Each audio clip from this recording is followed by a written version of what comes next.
From the heart of the jungle comes a savage cry of victory. This is Tarzan, Lord of the Jungle.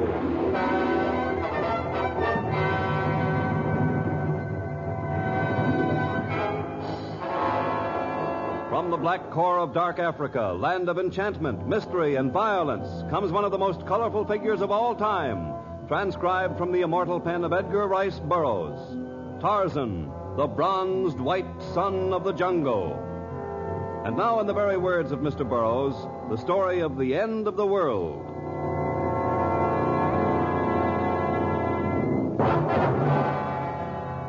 The equatorial sun was strong, and yet as it filtered down through the heavy foliage of the jungle, it was not uncomfortably hot.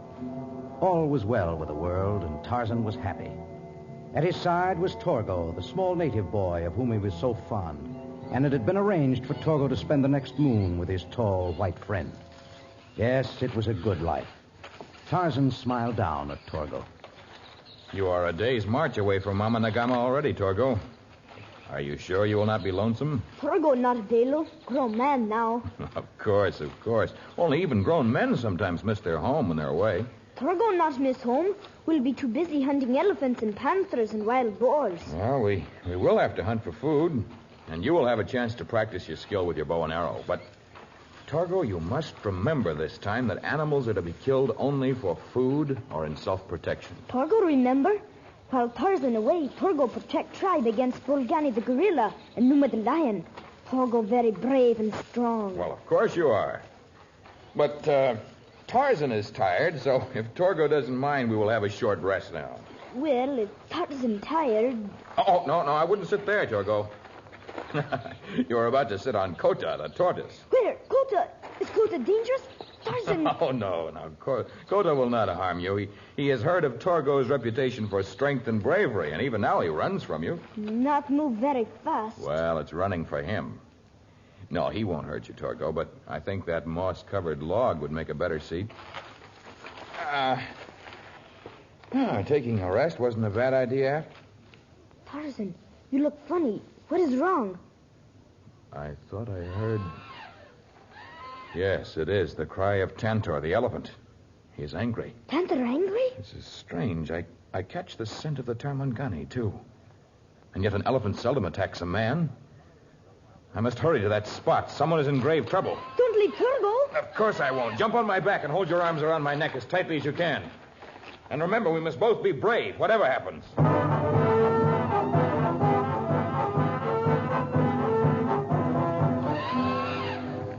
With the small native boy hanging on for dear life, Tarzan streaked through the jungle. When obstacles loomed in his path, he grasped a hanging vine and hurtled over them. Now the scent of the elephant and of Tarmangani were close. Breaking into a small clearing, Tarzan could see the man kneeling upon the ground, his hands folded in prayer. And rushing toward the helpless target was Tantor, gone mad.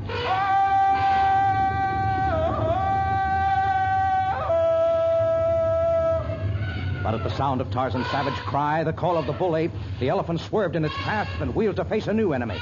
Now it charged straight at Tarzan and Torgo.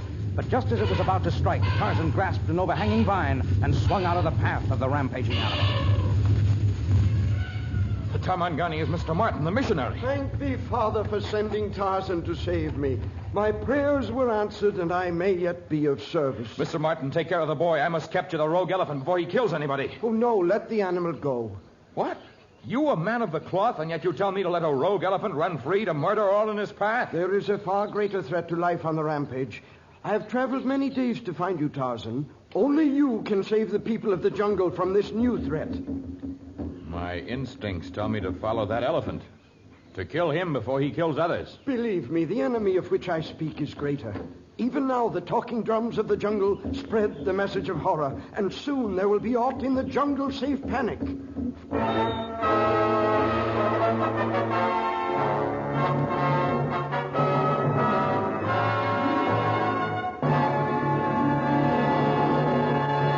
In just a moment, we shall return to our story of Tarzan.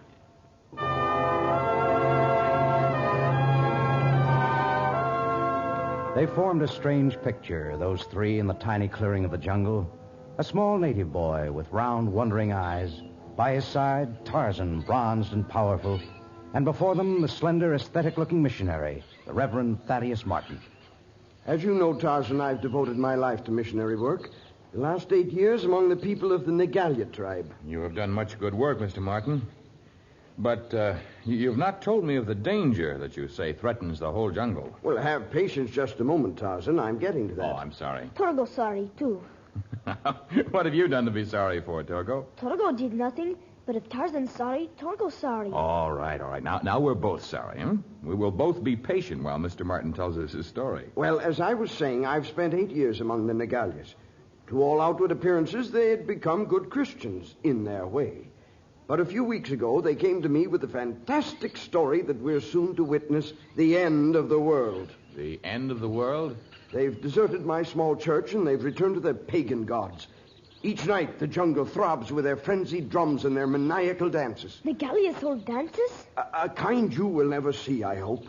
It's spreading, Tarzan. Their talking drums have broadcast the fear to other tribes. And by the time the full moon has come, my work of 8 years will be wiped out, and my people will return to complete savagery. But what can I do? Well, perhaps you can find out what and who is behind all of this. It's not the witch doctors, nor the snake men, nor the porcupine men. That much I know. But who else could originate such an idea? The end of the world? Oh, I don't know. I've questioned everyone in the tribe. They are too frightened to tell me anything. Mr. Martin, I will come with you. I will see what I can find out. But first I must return Torgo to his people. The delay of a few days might mean the end of the world in a different sense, for violence may break out at any moment. If the end of the world comes, Tarzan, it not matter whether Torgo home in land of Punyas or in land of Negalias. Every minute counts. Well, if this panic is spreading as rapidly as you say, Torgo will be no safer at home than with me. If you are ready, Mr. Martin, we will start for the land of the Negalias. All that day, Tarzan and Torgo and the Reverend Martin marched through the jungle. Several times, Tarzan caught the scent of the rogue elephant, but there were more important things at hand. That night, they rested briefly, and by noon of the next day, they approached the kraal of the Negalias. To all appearances, it was indeed the village of a people awaiting death. In the shamba, weeds choked out the young corn. Rodents overran the narrow paths between the cone-shaped huts, and the huts themselves were those of a people too sick in mind or body to care for their homes or their children. This is the sight that meets the eye by day, Tarzan. At night, there is abandon. You still have a room for sleeping attached to your small church? Yes, of course. It's but a short walk from the village. Well, if you will take Torgo there, I prefer to talk to the people alone. Torgo would not want to leave Tarzan. I may need your help later, Torgo. It would be better if you were well rested. All right, then. Come, Torgo. Peace go with you, Tarzan. Peace with you, Tarzan.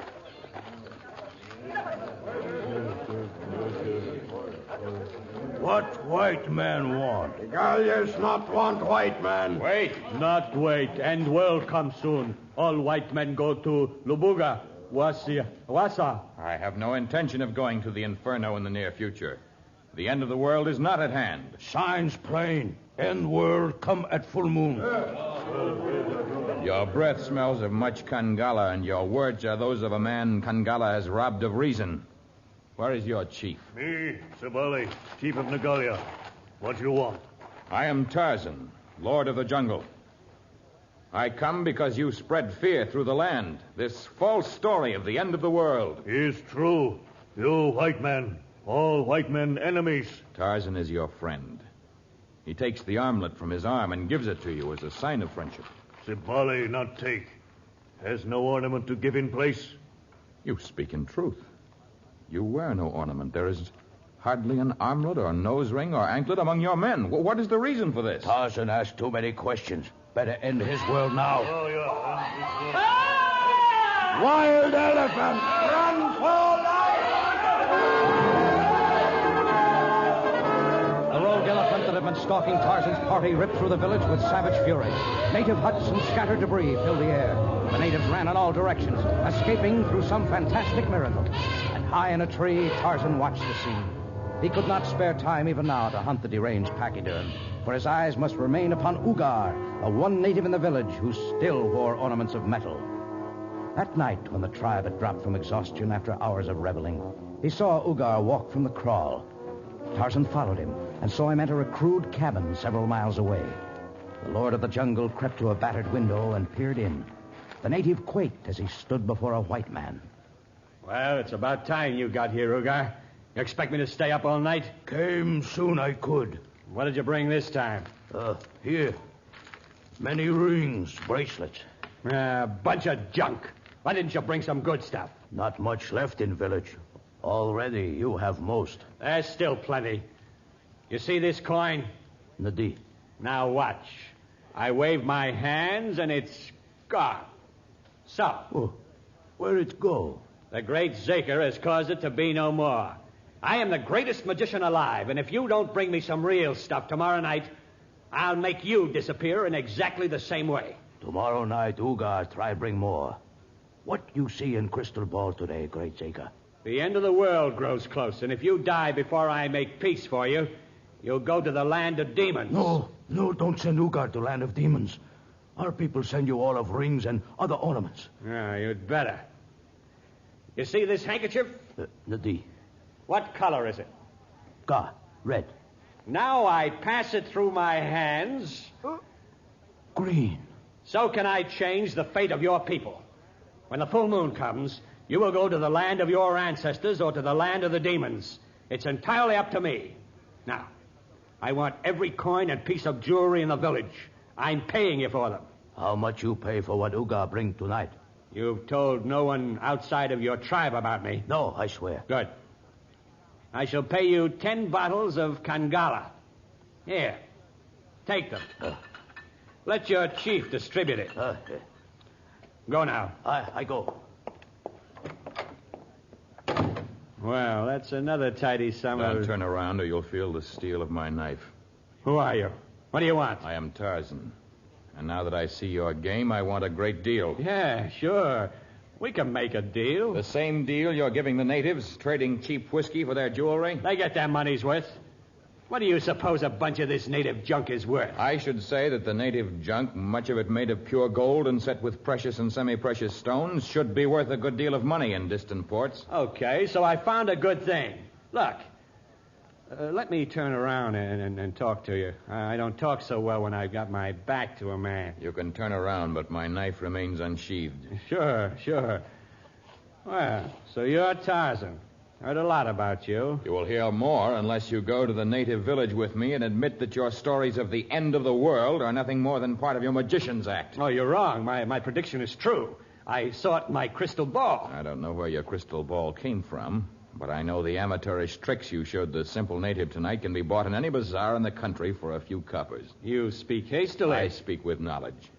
Such tricks are advertised in magazines in many countries and can be ordered by mail. Well, a few of them, perhaps. But I also have many important feats of magic. Let me show you this one here. Stay at arm's length from me. Sure. But observe, my friend Tarzan, a great feat of magic. A mystical accomplishment of legerdemain. You see this glass of water? Yes, I see it. I pour into it this small amount of white powder. So. And now the water is red. I suppose you're going to tell me that you have turned water into wine. I think that's the usual speech that goes with that trick. Oh, that's not the end of the trick. Watch carefully. Keep your eyes on the glass. See? Now I take the glass in my hand and I... Oh, my eyes! My eyes, I've been blinded. You see, Tarzan, you were wrong all along. I have some fine tricks. And you were wrong, too, about my prediction of the end of the world. It will come soon. For you.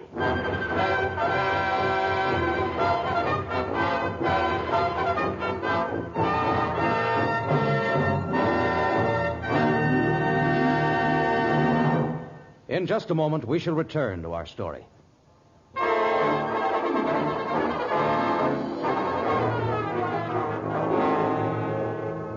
In the small shack of Zaker the Great, Tarzan sat on the edge of a soiled cot, his head hanging and held between his great hands. His legs were shackled to a thick iron ring in the wall.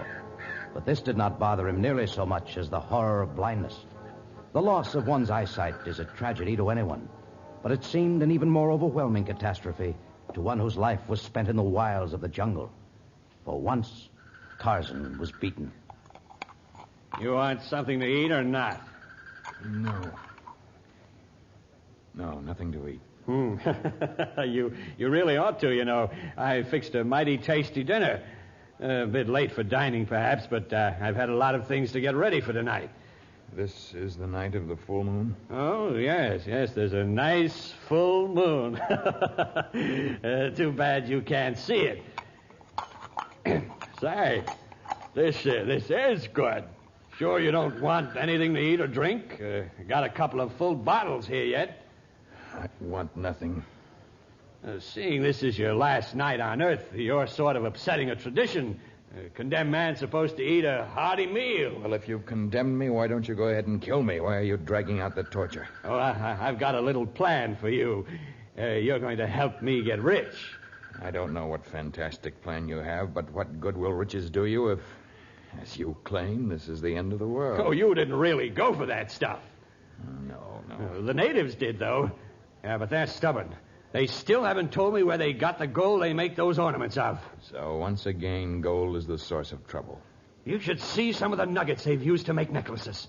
A few hours in the place where they get them, and I'll be fixed for life. By the morning, the natives will know that you have told them nothing but lies, for the world will still be here. But I won't. By the time the storm is abated, I'll be well on my way to Mombasa. The storm? I hear no storm. Zaker the Great, in addition to his magic, is also a student of science. Between my almanac and my barometer, I've made out that tonight there will be a great equatorial storm. But what has that to I've do... built for this for weeks now. The Nagalias expect the end of the world. When the storm breaks, they'll be sure it's come. Then I will enter their village with proof that I, Zaker the Great, am powerful over all. Then they will tell me where the mine is. They will do anything I command. And the proof you speak of?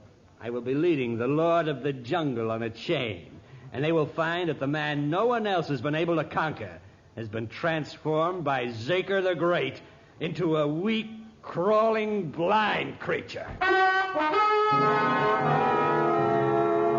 Torgo and the Reverend Martin had come to the village of the Nagalias, searching in vain for some trace of Tarzan. They could find nothing, nor could they extract any sort of an answer from the drunken, frenzied savages who danced about the tribal fire.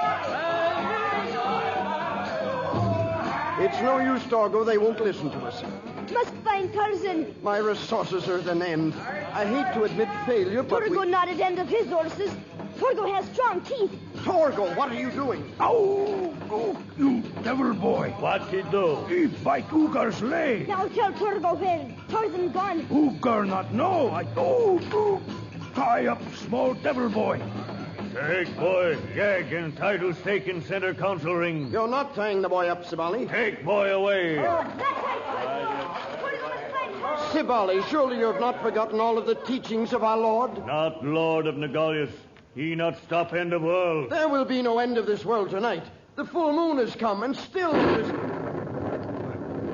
Is end of world. Like Zaker the Great say, end of world here. Let me get to the boy. Stop. Leave boy alone.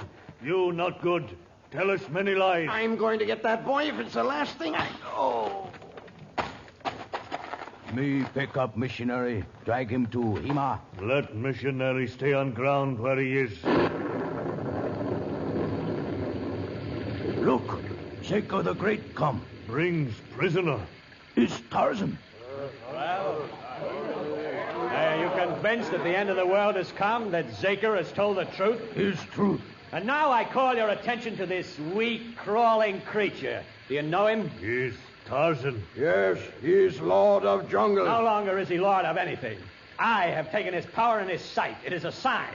Zaker the Great has power over all of you. He will deliver you to the land of happiness, or he will send you to the demons. No, don't send to demons. Save us, save us. If I am to save you from the demons, you must have no secrets from me. Where is the gold mine? Another moment, and it'll be too late to answer. Always we swear not tell white man where gold. I warn you, unless you answer at once, you'll go to your doom like Tarzan, blind and helpless. No, not blind as I'll take like Tarzan. We tell. Zipali, chief of Nagalias, tell. Place where we get gold is behind the... Hey. Wild elephant! Wild elephant! Run for life! Run! A lightning and the thunder and the screaming had brought the wild elephant to fever pitch. As he entered the village, trees were smashed as though they were matchsticks. The boma was torn aside by enormous yellow tusks. Native huts were demolished. Bodies were picked up in the great leathery trunk and then hurtled through space. Those about the council fire ran for their lives, save for a small native boy who was tied and gagged, a man of God who lay unconscious on the ground, a blinded giant, and the man to whom he was chained. And then the miracle happened. The elephant grasped Zaker in his trunk, breaking the chain that held him to Tarzan. Zaker was thrown against a huge rock, and then the mad animal charged in the direction of Torgo. Help! Help! Torgo! Help! I should save you, Torgo! Tarzan staggered a few steps, his arms outstretched in the gesture of the blind. And then suddenly the hands came down. He grasped his knife and hurtled himself through space. A moment before the elephant reached Torgo, Tarzan catapulted at the animal, his knife rising and falling, stabbing, twisting, piercing, killing.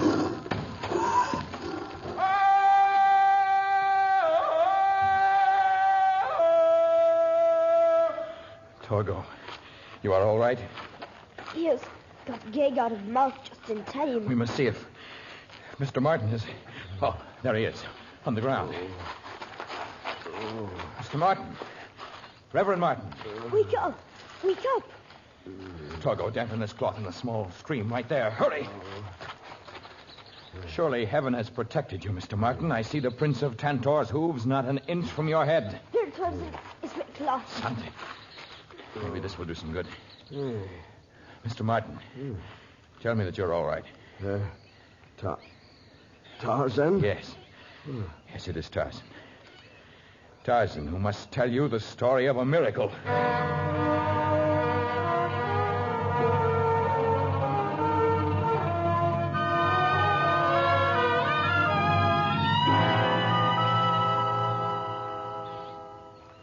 Do they come, Tarzan? Yes. The men of Nagalia.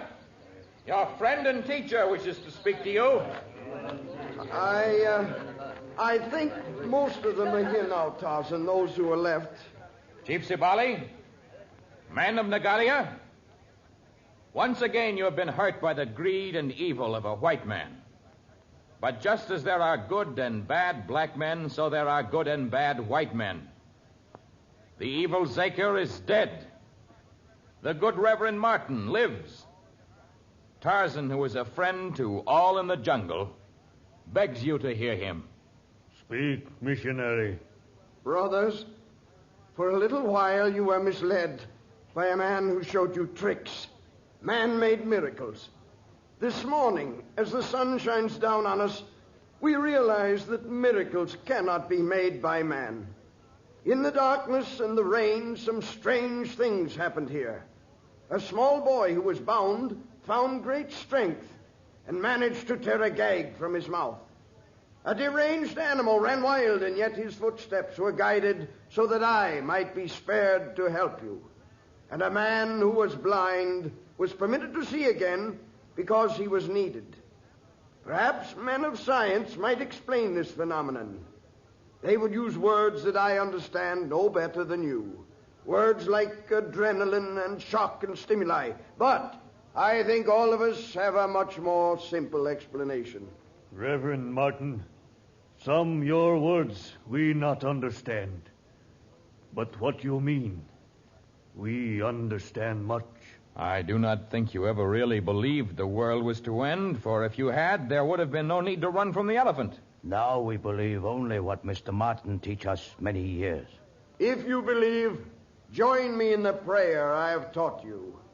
Our Father, which art in heaven, hallowed be thy name. Thy kingdom come, thy will be done in earth as it is in heaven. Give us this day our daily bread. Forgive us our debts, as we forgive our debtors. And lead us not into temptation, but deliver us from evil. For thine is the kingdom, and the power, and the glory forever. Amen.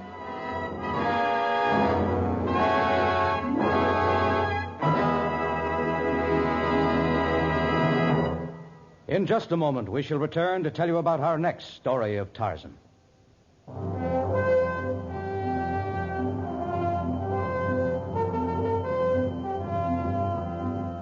The girl had sung in a low, vibrant voice. But it was not the magnetism of her song alone, but the terror in her eyes that brought Tarzan to her aid.